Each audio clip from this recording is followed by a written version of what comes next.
Hello, જય Shri Krishna. Welcome back to my live. કેમ છો તમે બધા? આજે મંગળવાર થઈ ગયો છે એન્ડ કાલે બુધવાર છે અને બાબુની સ્કૂલમાં, મારી બાબીની સ્કૂલમાં રજા છે. બધા નાના છોકરાઓની સ્કૂલમાં આઈ થિંક સો રજા હશે ગણેશ ચતુર્થીની. પછી સામા પાંચમ છે ગુરુવારે.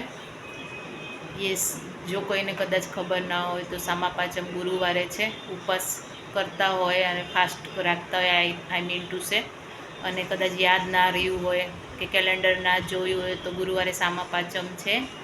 મોરૈયો અને સામો ખાવાની પ્રથા છે એ દિવસે.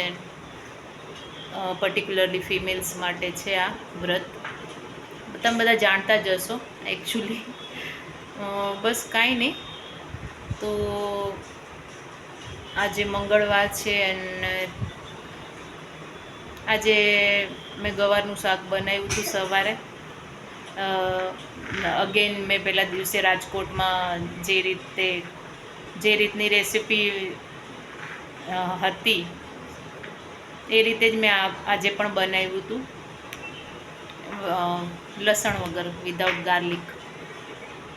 Okay, thanks for watching my videos. બીજું કંઈ છે નહીં ખાસ કહેવા માટે, અને થોડું કામ પણ છે મને.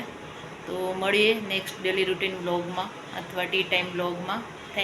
Thanks for watching my videos. જો તમે મારી ચેનલ પર ફર્સ્ટ ટાઈમ આવો છો અથવા નવા છો તો પ્લીઝ ચેનલ જરૂરથી સબસ્ક્રાઈબ કરીને સપોર્ટ કરજો. જય શ્રી કૃષ્ણ.